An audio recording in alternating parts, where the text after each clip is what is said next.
When I was a boy, I was obsessed with pirates. Now keep in mind, I grew up in a pre-Pirates of the Caribbean world, so I didn't have a Johnny Depp to look at for piratey inspiration. I had, and I know this is going to be hard to grasp for some of my younger viewers, books as my inspiration. Well, books in that timeless plastic masterpiece, Fisher-Price's 1994 Great Adventure pirate ship. This has now surely been destroyed by my 4 nieces and nephews, and holy shit, people are selling these in box for $250 on eBay. Kids, get the captain out of your mouth and help me find the cannonball. Yeah, come on, we're gonna be rich! I'm sorry about that. At any rate, all of that to say, I spent a large portion of my childhood with a plastic scimitar stuffed into my underoos, prancing around the house, swashbuckling imaginary merchants and attacking Royal Navy sailors. But like everyone else, I grew up, and grew out of my pirate obsession, or so I had thought. That is, of course, until this arrived. The Spyderco Swayback. It is the 3rd installment in the Sleege Spyderco trilogy. This full-size titanium frame lock, from the moment I pulled it out of the box, whisked me back into my swashbuckling childhood. And I can happily report that while I sit on the couch and write this in my sweatpants, the Swayback is comfortably tucked away in my pocket, and I am again one with my inner child.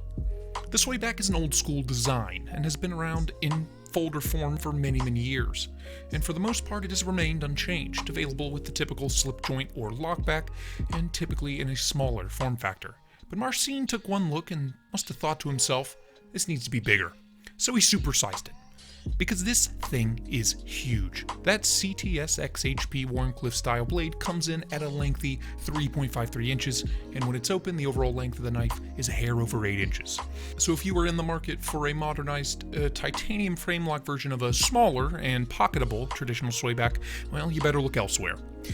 The looks to me, overall, size aside, are excellent. Clean and simple, almost barren and empty though, but the right amount of emptiness that allows the profile and the sweeping lines speak for themselves. And this being a Sleege Spidey, you're getting everything you expect.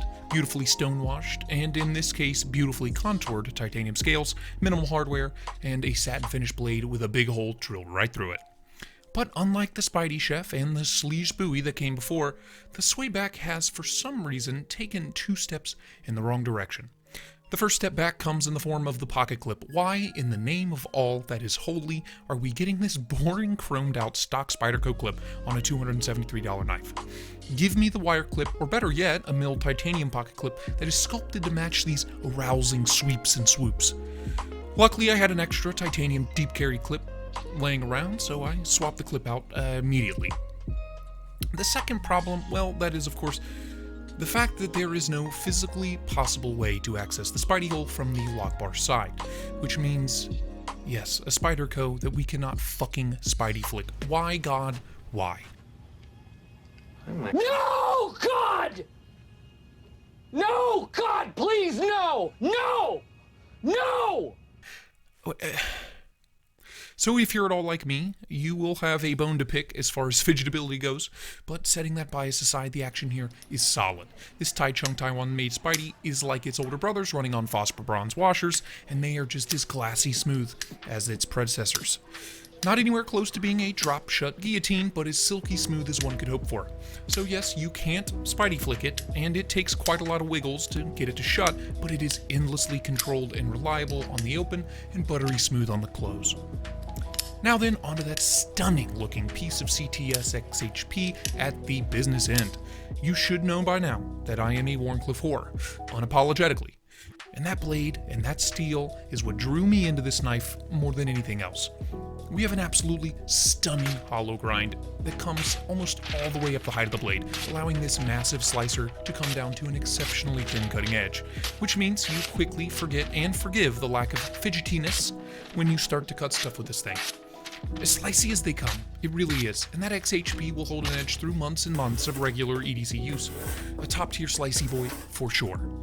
The ergos here, well, they're okay. There's no jipping and no texturing to speak of, so we aren't getting any help at all in the grippiness department, but the swoopiness and the contoured scales do help keep it in the hands. The original pocket clip was definitely a bit of a pinch point for me, but this aftermarket deep carry clip disappears in the hands beautifully. You do have an interesting little I don't know what, swooped area near the blade so you can choke up a little bit with your index finger without running into the edge. And this being a big knife, no matter the size of your hands, you won't have to worry about running out of room or feeling cramped up while you use it. Now then, where does that leave us with the full-sized pirate folder? Well, build quality and the fit and finish here are just flawless, and they had better be, considering this is a $273 knife at retail. And that blade steel and the style is slicing bliss. But if you're like me and you are a full-time fidget freak, the inability to Spydieflick this is going to be a big turnoff. Or if you are hoping for a smaller and or reasonably sized knife, that could also be a turnoff. In fact, as far as tie chunk Spideys go, there are a lot of turnoffs for me, personally, which is out of the ordinary. But as for the big one, the issue with the Spidey hole being blocked by the lock bar, considering I bought this secondhand at a smoking hot price, I am seriously considering taking a file to the lock bar and removing just enough material to get my little fingers in there. And I'm hoping that little mod will turn this knife from one I like to look at into one I love to use. And if or when I pull the trigger on that little mod job, I will be sure to update you. But in the meantime, the only thing keeping this piece in my personal collection is the pirate-obsessed child in the back of my head, begging me to carry the folding cutlass again, and again, and again. So, until next time, thank you for watching. Bye-bye now.